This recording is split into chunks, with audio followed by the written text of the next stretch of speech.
let's get to the Shedeur Sanders stuff that certainly you put out there this past week and what happened with the Giants in their conversations that I just would love to revisit one more time before we actually start drilling down on who's going to be the quarterback of the Cleveland Browns. Albert, I give you the floor.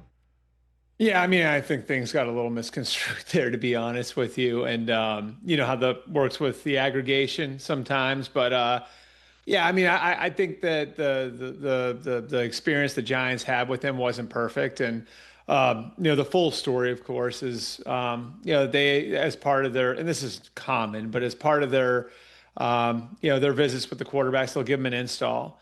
And you know, and they ask them to come back the next day, and then they work through that with the player. And one thing that, you know, the Giants have done with quarterbacks is, you know, they'll plant mistakes. And again, this isn't something that's that uncommon, but they'll plant mistakes in there to see if the quarterback catches them. And, you know, my understanding was when he came back, he didn't catch them. Shedeur didn't catch them.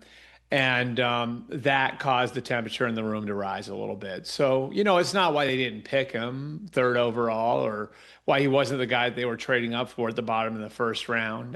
You know, certainly there were people in the fall that liked him in the building, but, you know, it is a piece to a much bigger puzzle, you know, of the Giants evaluating all these guys. And I think that that was sort of part of the mistake that people made too, Rich, is that like everybody was like, they were all over Shedeur all year. And the reality was they were all over a lot of different quarterbacks. And I did a big story on this week and how they invested so much time and so many resources into getting this right. Their general manager, Joe Shane, was at a college game almost every week during the season, if you can believe that. I mean, it's just the amount of time and resources they sunk in, really starting with when Daniel Jones tore his ACL, you know, in 2023 into trying and getting this right. And there have been fits and starts. And, you know, the failed effort to trade up for Drake May, you know, in 2024. And then this year, you know, their efforts at the beginning to trade up to number one and then pivoting and deciding, you know, we're going to go with a position player at number three. And then the effort to trade back into the first round,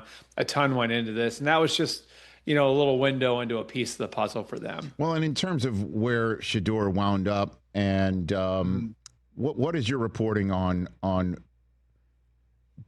Did the owner say draft him? I mean, because again, the idea that they were maybe looking at him in the fourth round, didn't take him when they had a first shot at him in the fifth round, right, Albert? I mean, so what is your reporting there, and then we can actually move on to how that may inform about Shedeur's chances of being the quarterback in Cleveland? Well, I think it would be foolish not to look at like the fact that that was their last pick, right? Like I think that does color some of it. Is that if there were people in the building who did want, you know, Shedeur on the roster, be it Jimmy Haslam or anyone else, without trading future assets, this was going to be their last chance to go and get him. And so I think that that was a factor that played into the whole thing. Now, do I know if Jimmy Haslam stomped down and said, draft Shedeur Sanders right now to Andrew Barry and Kevin Stefanski? You know, I don't think that happened. You know, but certainly there are a lot of voices when it comes to this stuff. And look, like this has been the approach the Browns have taken to trying to get the quarterback position right. Like they weren't one of the teams that was in on Matthew Stafford. I think that sort of colors all of this, right?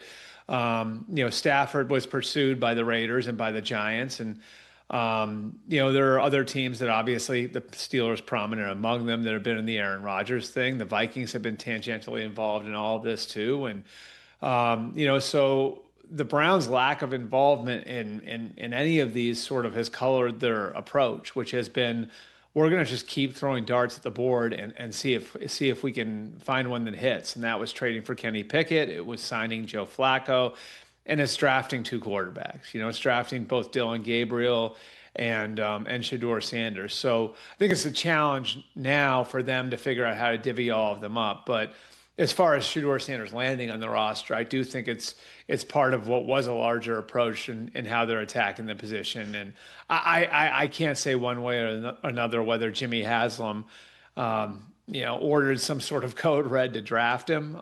But I do know that there were some people that like the skill set that Shedeur Sanders had, which I think played into them taking him in the 5th round. Catch the Rich Eisen Show live weekdays from 12 to 3 p.m. Eastern on Roku Sports Channel in the U.S.